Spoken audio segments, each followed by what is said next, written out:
hate this time of year, because it's the last panel of the show. Yeah, I know, everybody's saying, oh. But look, before we get started, and before we bring David up, I just want to say, from the bottom of my heart, 40 years of being a Transformers fan has meant a lot to me personally, and what means a great deal is the fact that I get to share this wonderful celebration of this thing that we love with all of you. And I know this might sound a bit daft because I usually stand up here and make some silly jokes and stuff like that, and you hate all of the jokes, it's quite obvious because you never laugh. See, look, I'm trying to be sympathetic and you're laughing at me. You fell into my trap. But I just want to say a big, big thank you. There is no other bunch of people that I would rather have buy a ticket to go and celebrate Transformers with. No, but in all seriousness, thank you. We are going to be ready for our closing ceremony, but not before. We are joined one more time by the legendary Mr. David Kaye.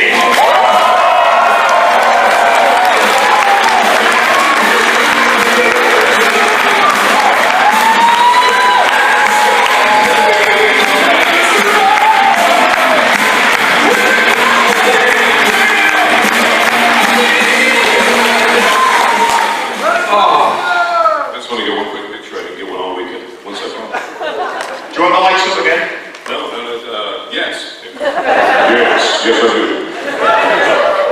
Just a quick video. We're in Birmingham.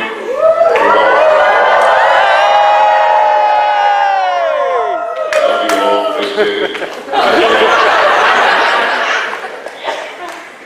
Anyway, just a big thank you for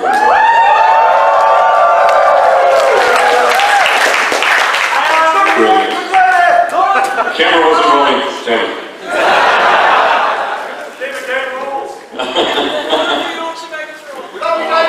Thank you. You all want my job? Yeah. You get paid? Well, there's only one of them. It's like the OC University, if anybody reads this world. Never mind. Anyway, somebody gets the joke. Welcome back. Thank you again so much for being here. I know that you had a panel with Katrina yesterday, but I just want to start by talking about the design of that logo. Yeah, that is pretty. Who did that? I believe that was Andy Turnbull, if he's still in the room. Because I want to kick off this. He's probably run off. He's probably got a million jobs to do there. That's brilliant. Yeah. But I want to talk about it because it is in the style of a cartoon that I have not had a chance to talk to you about yet. And so before we go back to Beast Wars and the Unicron trilogy, let's talk about some Transformers animated.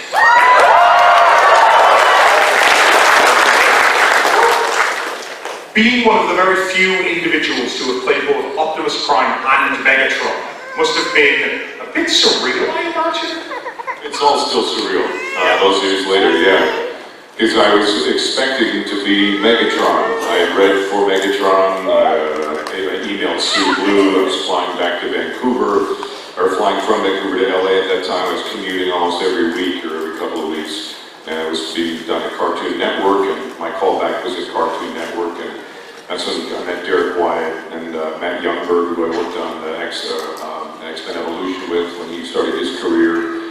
Marty Eisenberg, they were all in the room there, and the producers, and Sue Blue behind the glass, and I felt really comfortable because I knew them. It was a friendly room, and that makes you feel good. You're confident, and I just started doing the Megatron. He rides again. I read for Lugnut, and I come up with this sort of thing, this Lugnut voice, and I loved him. And I read for another couple things, and then they were yakking, and there was some silence. They were meerkats. They're kind of like, looking at. And Sue says, "Honey, can you pick up the signs for Optimus?" I said, "Sure, So we're having trouble finding a voice, kind of like a Tom Hanks character. Go in the hall and go look at it. We'll bring you back in." So I immediately got nervous. I said, "Well, this isn't in the bag anymore because they're asking me to read some other character, which is opposite he's the good guy, and I had no idea what to do with it. And I just walked in and kind of did my own voice a little higher, did some acting beats, read with Sue, and then again the meerkats like laughing, and their heads are going like this, and I bet Derek White was saying, wouldn't it be cool if we had Megatron do Optimus? I knew that's what was going on. And I didn't think too much about it, and then I got 2 weeks later, I'm driving through Chinatown, downtown LA. That's how we talk in California, we talk in freeway. It's down to the 405, down to the 50110, took off the 110 down into Chinatown, right on Temple. I mean, that's how we speak. I was going through Chinatown, and my agent Natanya calls, and hey DK, said big news, I want to book you for Transformers, and she said for the part of Optimus. And I was turning onto Temple Street, literally toward Disney Concert Hall, and I said, how's that going to work? And she had no idea what I was talking about. She's, what do you mean? I said, so Optimus? She goes, yeah. Congratulations. And then I kept thinking, on the way down, I was going to go play some squash down at the LA Athletic Club, and the whole time I'm like, well, what am I going to do with this? I didn't really know until the first session, and then I sort of, he started up here because he was kind of naive and young, and who's with me, going to save the world, and this sort of thing. And I didn't really quite like what I was doing until about episode 5. I started to drop in, and I talked to you this before. I found out who I was through Optimus, because basically it's me, and I felt it, and it kind of dropped in here. This is basically the voice, Autobots roll out. It was this guy, and I went, wow, I can take off the mask and just be who I am, and okay, this is Optimus, this is good. And so then it started kind of feeling better at that point. But it was uncomfortable for a while. It really was, because every time Sue Blue would say, okay, Megatron, I'd sit up, that's Corey Burton who would talk like this. And him and I used to have a great time in that. Yeah, it was Corey, Tom Kenny, Bill Fagerbakke, Bunker Robinson, that was Jeff Bennett, who I loved dearly. Tara Strong was over there, and it was just an all-star cast, and it was fun. I was going to say, what a cast that is. Yeah, it was SpongeBob right beside you, not a bad thing.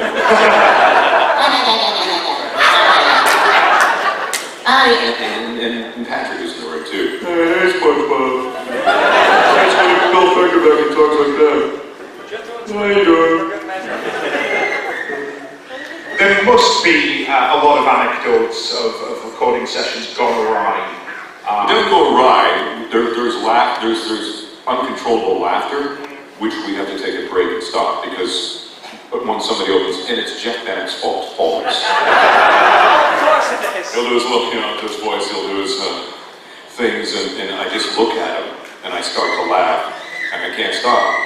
And that's what I miss about not being in the studio together. We're in our homes most of the time at the moment still. And Jeff was just one of those guys who could crack you up, easily. So, and it was really cool because we had a lot of stars come in, and I kept forgetting that, we live in Hollywood, right through here. And the classic example, Weird Al Yankovic. So I walked in one day in the morning, I have a coffee, so we're, hey, how's it going? Nobody's really talking, we're just being goofy. And I turned the corner and sitting on the sofa, the studio's, the console's there, the glass in the studio, and right here, I walk in, and I went, weird. So I'm sorry. Yeah, it's okay, man. Everybody calls me that, doing this, and it scares Bob, and I go, oh my God, it's like Weird Al is here. And I kept thinking they're just going to get someone to sound like Weird Al. They got Weird Al. Right, it's LA. Right, I forgot. And stuff like that would happen. It freaked me out. Yeah. And how do you feel the first time you have, because Corey famously, he's in the first couple of episodes, but then takes a back seat for the remainder of the season, doesn't really interact with Optimus until towards the end. How was that dynamic between you and Corey, with you now being the good guy? I wanted more of us. Yeah. But that's just the way it was written. But Corey and I, him and I would do announcer offs every time we'd see each other. I would do, the voices like this all the time. We would talk in announcer, just goofing around. And he's just if anybody's met him, he's the gentlest human being ever. and it was so much fun to work. And I work with the Ratchet character. You know, Optimus and Ratchet work together a lot, and so we were in the studio all the time together. And it was so easy to work with someone like that. It's, you know, you just listen to them and you react. You know, it's fun. Great. When we're talking about Transformers Animated as well, now that I've got you in person, in front of a load of witnesses, I do want to thank you as well, because in 2019 we had Marty Eisenberg over, and Marty had allowed us to get the script for the first 3 episodes of what would have been season 4 of Transformers Animated, and as part of our drive for Toy Food to reach their charitable donation goal, you kindly provided 3 episodes for us, as did almost all of the entire cast, so that we were able to air that here. So again, just thank you so much for doing that.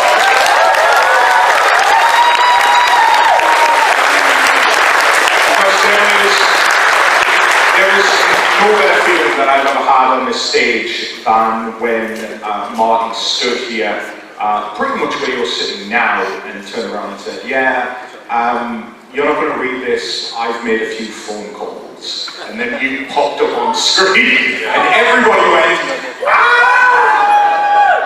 I bet that was neat. I saw some video of it. Yeah. Cool. So let's take a little dive back in time. I know you've talked a little bit about the history and things like that in terms of getting into voice acting. But what I want to know is, what are you a fan of? What have you been a fan of your whole life? We love Transformers. What is David Kaye a fan of? I like stuff like The Hobbit, Lord of the Rings. I love lore like that. I was a big fan of Game of Thrones. I couldn't get enough of that. I like those type of fantastical. I loved Alan Rickman when he was in Harry Potter. I love those magical English sort of characters, and I base a lot of my work upon that. Sir Ian McKellen is one of my all-time favorites, and he's in my head quite a bit. How do I act so well? You shall not pass! One of the favorite bits of all time, which but I take a lot from that realm, because I read The Hobbit in school, and I couldn't get enough of that, and I just finished a really cool promo for the 2nd season of The Rings of Power, which is coming soon. And so I did this narration for the 2nd season of The Rings of Power. And that was fun to do. And so whenever I'm in that, able to work in that realm, I dig it, So that's what I like, those type of things. I still love Marvel. I was amazed I played Arishem in the Eternals, because my friend who passed away a couple of years ago unexpectedly, he was at 14 working in a comic book store in my hometown at Peterborough, Canada. And I remember distinctly him giving me a stack of books. This is Jack Kirby, it's him and Stan Lee, blah, blah, blah, the Eternals. And I remember that comic book, and I've seen it, and I've had it, and passed through my hands. And here I am, watching and hearing a character that David introduced me to when I was a child, and this is surreal, listening to Peter's time and Cersei, that whole thing. Were you a big fan of comic books growing up? Big, huge. I had like number 3 Iron Man. I had a lot of really great comics, and I think Derek Wyatt, Marty Eisenberg, and Renio, Matt Youngberg, we used to go to House of Secrets in Burbank, California on Wednesdays for New Comic Book Day, and we used to go to there, buy some new comic books, and we walk down Talleyrand. There's this sort of diner, the famous diner in Burbank, and all hang out for lunch. We used to do that a lot when we get together for a pre-Thanksgiving Thanksgiving. Eric Bowes and myself, Bumper Robinson, used to show up, and we hang out with Marty and Derek, and Derek and I were good friends. And we had a real camaraderie with that show. And Derek and I used to go to cons together. I'd search out some random cool restaurant you never heard of, and we'd like jump in a cab and go, and we'd hang out and have pizza. We're in Dallas and do some weird burger somewhere. So, and he was just a sweetheart of a guy. So a lot of great friendships were through that show. Are you still reading comics today? And if so, yeah, once in a while I do have a collection. I'll bring them out and play it, and look at them and come up. I just use them for voices. Now, there's a shelf area in my little library that for comics only. And I like the weird stuff. I like that Stephen King. I was a big fan of IDW and what they were doing. Yeah, some really cool art. I still look at, and that's from my childhood. Yeah. Is there one that stands out to you as like your favorite, or? It's interesting because I grew up on X-Men, early X-Men, and here I am, playing Vision, and that's pretty amazing. It's almost the dreaming and thinking and being involved in that world has led to this somehow. And one of the only things I really wasn't into and didn't really know about was Transformers. So, and I thought that helped because if I knew what they were doing, it might have influenced what I would do. Because honestly, I had no idea what I was going to do in the audition for the Megatron. But to be playing Optimus in these characters with this crew and this show, it's crazy. I mean, it's that. It's like it's what dreams are made of. It really is. It's pretty cool. And I'm sure you've got some questions out there. Yeah, please. Audience. Put your hands up. We've got some. Go! Run with the microphone. Find a hand out there. I'm very conscious that I want people to have a chance to have a chat with them. I'd like to welcome Megatron into the crowd today. Thanks, Zach.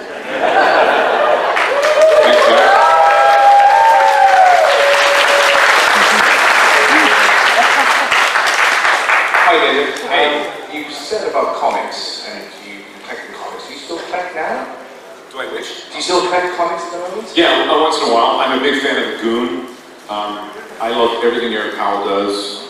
So it's got a comedy to it, and a style that I gravitate to.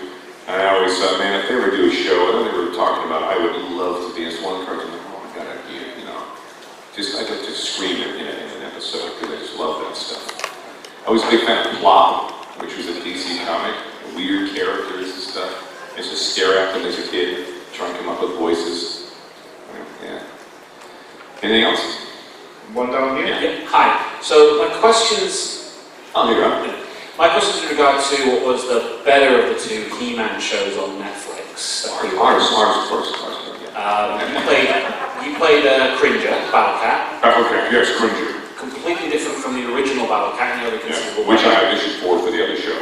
How did you approach doing that? Because it's such a different character. Oh, they didn't want the other version based on Stephen Root. They wanted I thought of Liam Cunningham and Liam Neeson because I just thought sort of like this Irish and my Northern Irish roots. I kind of called on a bit of that.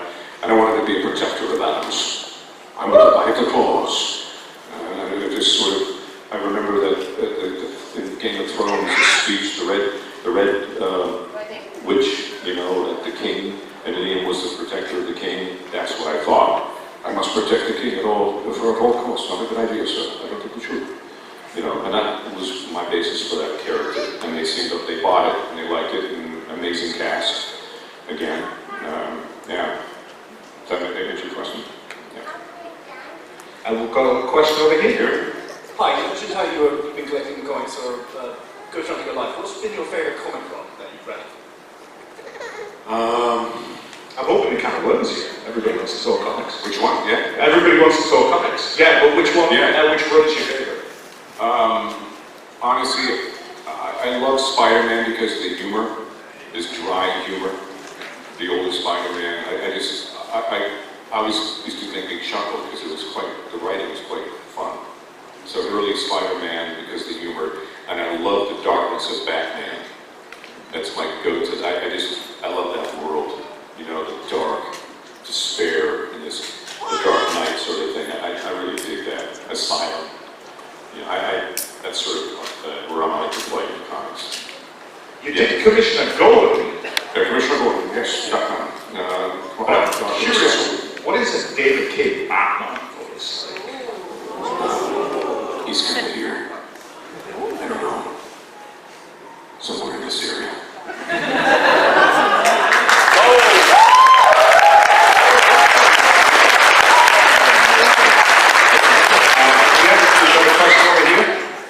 Hi, David. Some very good questions.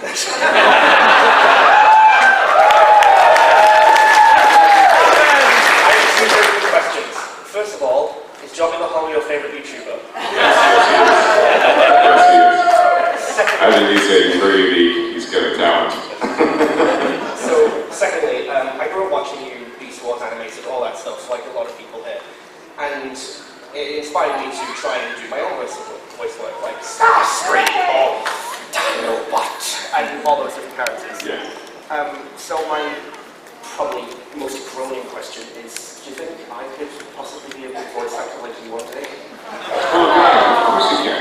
I told you, the whole story of me being up here is like a dream. It's like it's something, I tell you one thing, and this sounds kind of, cringy in that, but you close your eyes at night and picture yourself, or any time that you picture yourself there, and there's a lot of power in that. And I'm not sure if I would believe that earlier on, but I believe it now. It's like you just see yourself, what do you want? It's a different world now, but you have a great Starscream and stuff like that, and if you were to, they would bring you in to read for Starscream, but they said, and this happens all the time now, we don't want the old Starscream, we don't want a Starscream that sounds like the original Starscream, it's something different. So you got to come up with your own Starscream, just like I could come up with my own Megatron. That's where the talent lies, where your imagination comes into play. Is that, how do I do Starscream? What is it, what kind of make it different but not like the other guys? That's your job. Yeah, but so why not? Of course.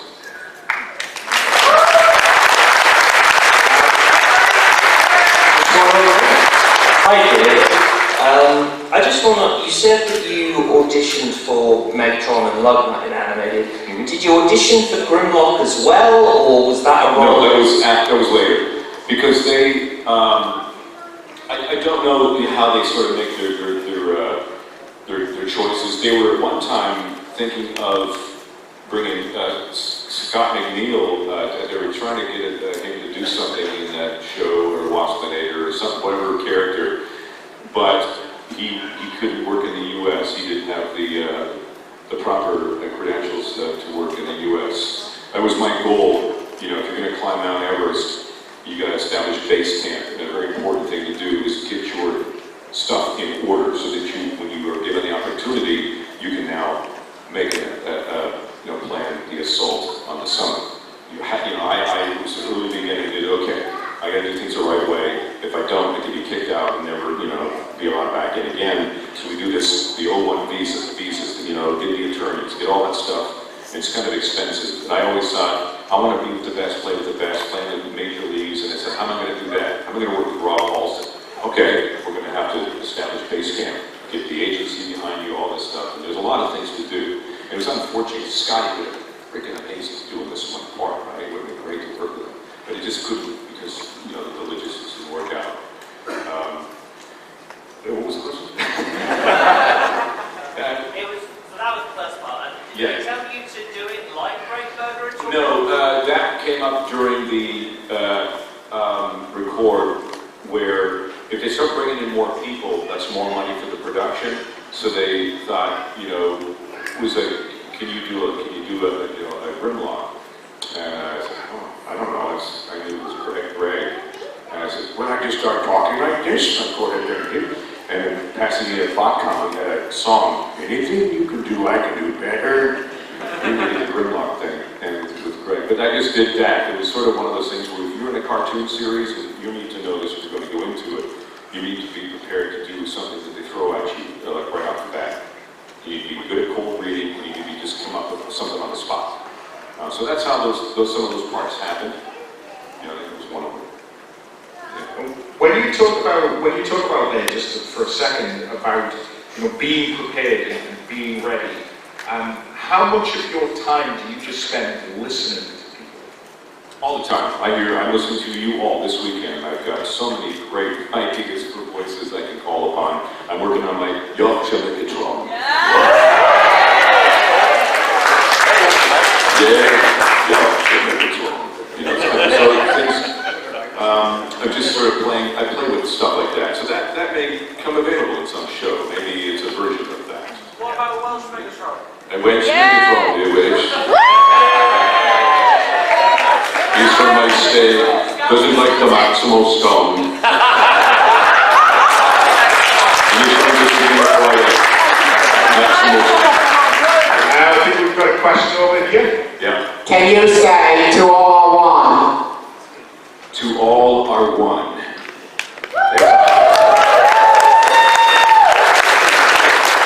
Bumblebee, who's with me? Come on, someone, we have to save the planet. Hi David, you may have said this over here. Hello. I can say. There you are. Hello. You may have said this in your panel yesterday, so sorry if this is repeated. I've seen a video online from a TF.Con before. Gary Chalk was full of praise of your Beast Wars work, saying how great it was with your Shakespearean delivery of Megatron in the recording booth, the ensemble. So, from your perspective, who did you enjoy seeing work? Not necessarily just Beast Wars, but can include Beast Wars. Who do you enjoy just watching work in your craft? Wow, Jeff Bennett. I look at him and I think, my God, how does he do that? That's amazing. You know, just there are many people that can use set at times, but when Jeff stands up and is doing his stuff, I'm like, that's insane. How is it? That's amazing. It's a talent. And there's other people too. The list goes on and on. Eric Bowes is one. And look, you know, here's a Canadian kid, a Filipino descent, who's the new Bugs Bunny, who does all the stuff. And it's like, wow, man. I mean, to me, that's super talent. So I'm in awe of those people that do that. I'm just curious, piggybacking on the back of that question. And I appreciate whenever you use the word favourites, it can obviously be a difficult one. But not necessarily just in voice work, but just in performance in general. What's your favourite performance you can think of that you've ever seen that has, you know, moved you, if it's a movie role or a stage play or something that has just left you speechless? I gotta go back to Alan Rickman again. His stillness. You know, this is real quick. I couldn't take my eyes off anything he did because there's a stillness in him. And those of you in the room who want to be actors or admire the craft, when you have a scene and you play it two-dimensionally, you may yell at someone and don't let me ever catch you doing that again. You know, that's like a one note. But Alan Rickman is, I see you, and I don't want you ever to do that again.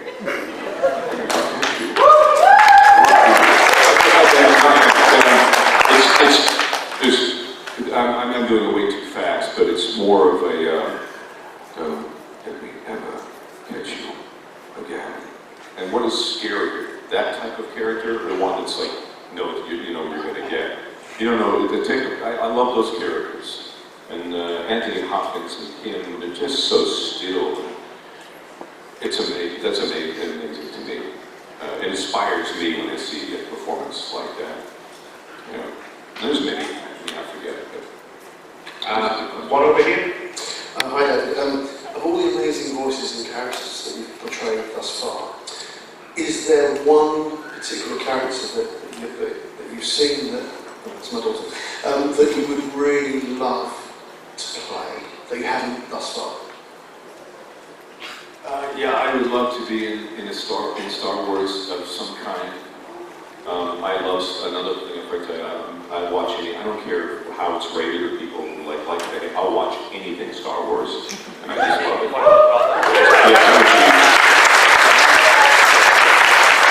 To play some character like out of the hut, you know. Star Wars, Master Luke. I mean, just anything, just in my head. To be given the opportunity to do that on Boba Fett in the new series, I would just like, for me, that would be like, all right, Star Wars, that's pinnacle. You know, that's another dream of mine. So that may, and I'm putting that out there, growing the universe. Next. Got one over here? Yep. Hi. If you played other Optimus, like not just a young version of him in TFA, but like 4 million years of Optimus, how would you voice it? If a future down the road, I think I talked about this the other night. Who was in here? I did get called back for the last series at Cats, and I would have loved to have done that. It was a great audition. It was fun. It was very comfortable. But they were looking for some, obviously it's just what the business is. But I would play him. I would play him battle worn. I would be closer to the Batman territory in a way. So think of Optimus Prime. This is Optimus Prime now. The one we're familiar with, like in TF animated. I'd probably rough him up a little bit. Take him here. He's been in space and battles, and he's got scars, and he's got there's some darkness that's happened in the story, and this is where I would play him today. Kind of a cross between him and Peter Cullen, somewhere in there, but battle worn and weary, because something he's been through the ringer. So that's where I would go.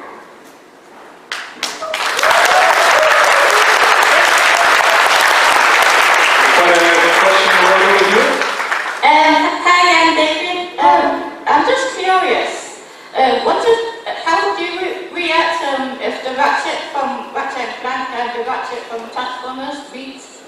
Yeah, I would get confused in those sections. Same as when they called Megatron, I'd stand up and they'd say Ratchet. Go, oh, right, we're not. That's a different Ratchet.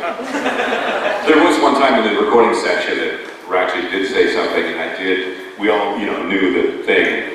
And Ratchet was kind of cranky, And I said, I actually remember the series. Oh, Ratchet, stop being so droll, Don't be so. I said, stop being so cranky. You're becoming a pain in the poop. And we laughed and we carried on. And then Sue wrangled to all that. Yeah. Okay, guys, settle. Okay, guys, settle. Settle, guys. Okay, settle. It's time to work. We're working? Sure. How has your relationship with Sue developed over the years? I love her so much. I don't get to see her enough, but when I do, it's like a warm blanket, because she was there at the beginning of my career. The really thing, and she was a fan. I was a fan of hers, and it just felt like this was something big when Sue was directing. And it's one of those things you just love to work for. You want to do well.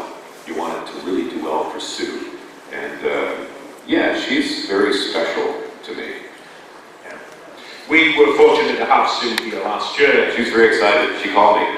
She called me when she. Hey, honey, I'm going to the UK. Tell me what is it like? What do you? Asking me for advice? Well, the reason I bring it up is just I learned last year. I learned last year that David Sobolov, who was also here last year, tried to take her on the golf course, and that didn't work. Have you ever tried to compete with Sue? No, I'm not really a golfer. I have clubs. No, I'm 3 holes. I'm like, is there something else we could do?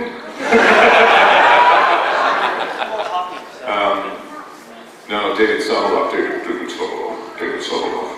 He was funny when he calls me on the phone. David Sobolov. You don't need to announce yourself, Dave. I know that.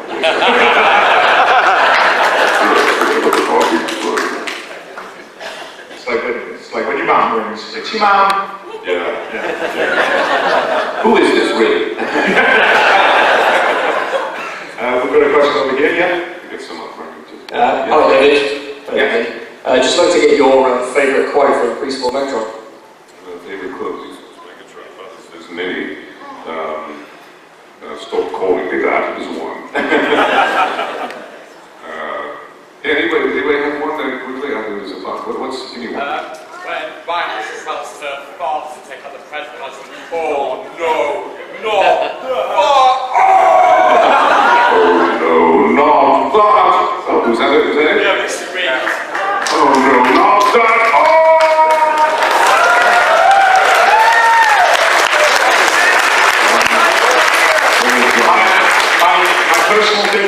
since I have the microphone and I get this, was when expecting booby traps, send in the booby. When expecting booby traps, send in the booby.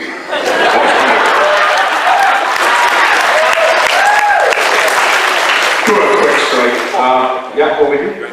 Hello, David. Hello. I just wanted to ask, what was your favorite? I have two things to ask. What was your favorite moment as Kaye invented Omniverse? Oh, Kaye. And the second thing is, for all the Joey the Hong fans here, could you please say the lies? It's going to take a lot of money or a tremendous amount of alcohol. Johnny and I aren't finished our work together, let's put it that way. And as far as Kaye the Huntsman, it was an opportunity for me to bring in a little of the South African accent I've been working on. It's very difficult. So I loved it, and it worked too much. It was sort of significant, and Ben Tennyson was here. I'll get you Ben Tennyson, it's the last thing I do. I played a bunch of aliens, and Kaye was with the dog. He loved it, so yeah, I loved him, because he's just all in this area here. Yeah, Ben Tennyson. It was a fun show, and it had mixed reviews and stuff, but I loved the opportunity, you know, on that show. Kaye was cool. Can I ask, in regards to auditions, you know, you'll go to an audition, you mentioned yourself that, you know, you'll pull something. Have you ever pulled something in an audition, got cast, and then regretted the choice that you made? Yeah, what was it?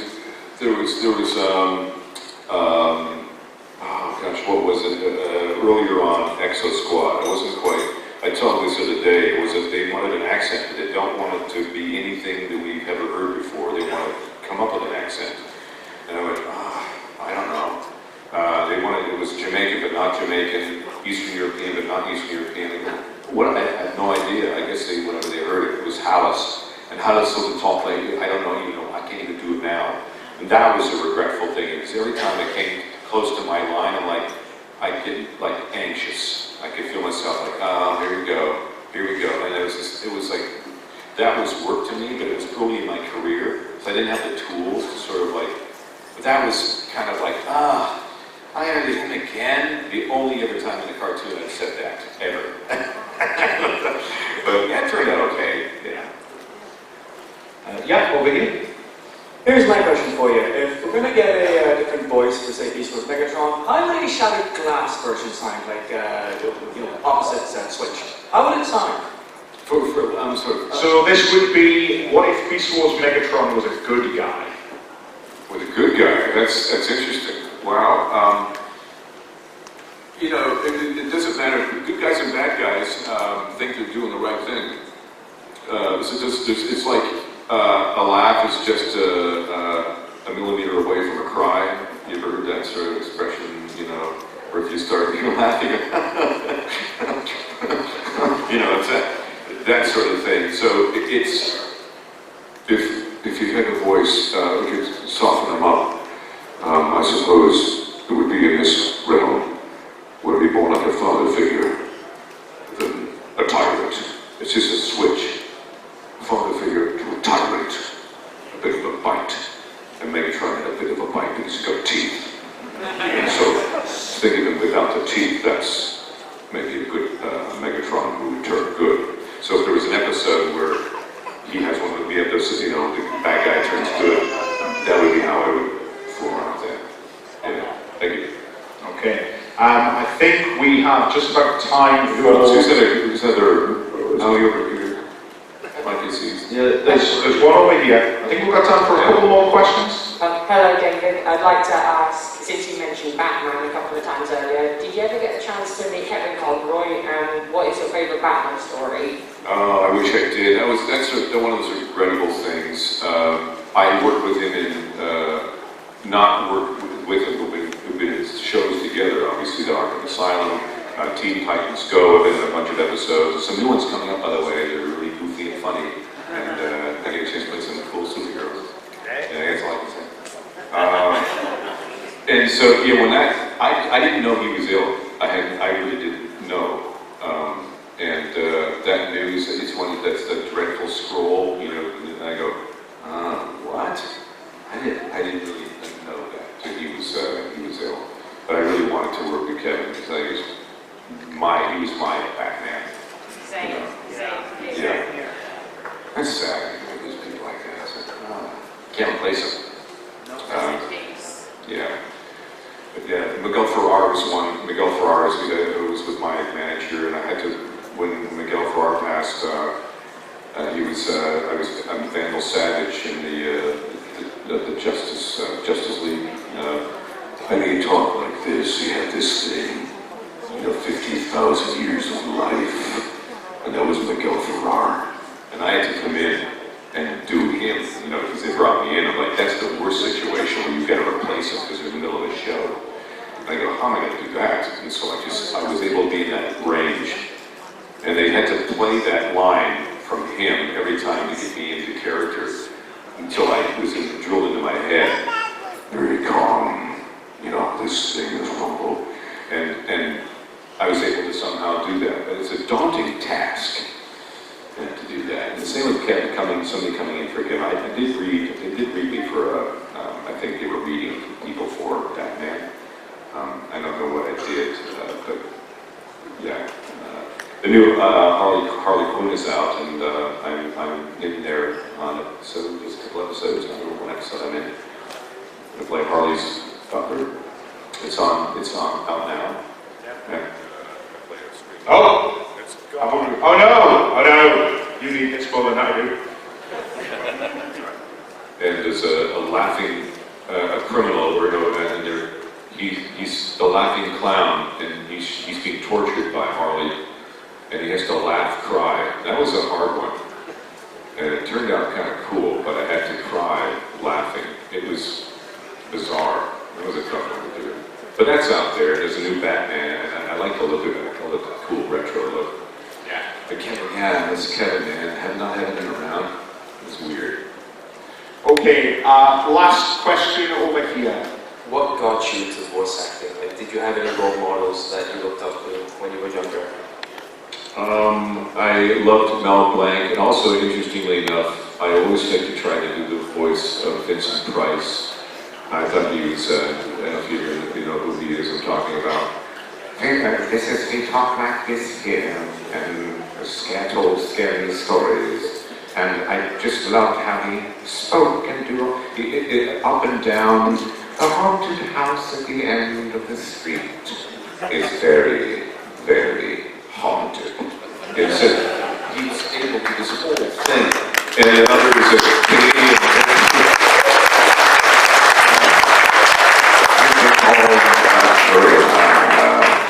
There's another character called the Librarian, a Canadian show called Claria's House of Frankenstein. Look it up on YouTube. It's the coolest show. Wish somebody would bring it back.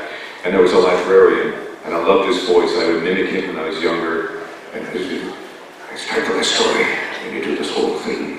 And I loved the characters. I wanted to do that somehow, create something. They were inspirations. Does that make sense? I just love those things. I'm playing a lot of old men. I'm actually getting to that point. But even younger, I love to play the character, incredibly wonderful, if it weren't for you meddling kids, I love that sort of thing. I don't know, does that answer your question? Yeah. I don't know what I'm saying half the time. It's late, it's Sunday, Your tap turns on. Here's a one for you that you've spent so much time in the studio with so many talented people over the years. And, you'll do jobs all over the place. Where's the weirdest place that you've heard a colleague maybe narrate over or something that's caught you off guard a little bit? Like when you go to Disney and Corey's everywhere. Oh, yeah, I didn't even know it was Corey for a while. I go, oh my God, he's good. And him and I do a lot of trailers together and different character stuff. And he never ceases to amaze me, and he's an inspiration to me as well. I think the voice I loved was one in the haunted house. What was it? I can't remember his name. The haunted house at Disney. Paul Frees was one of those inspirations. I hear that, and I thought, wow, man, like listen to that. If you want to be a voice actor, listen to what Paul Frees does.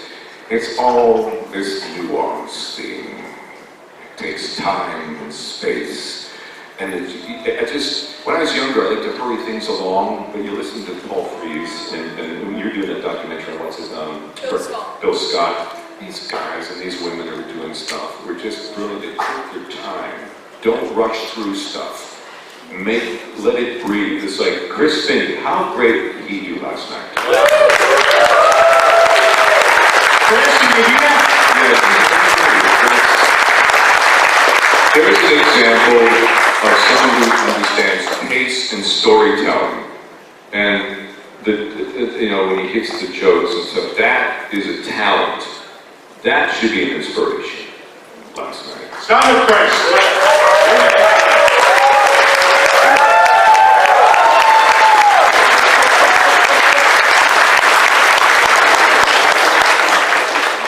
Well, now you've made his ego totally uncontrollable. I think I just made it worthy. He's never going to stop bugging me again. Right, well listen, thank you so much for being here with us. It has been an absolute honour. We're going to take a few minutes to get ready before our closing ceremony, but please give David Kaye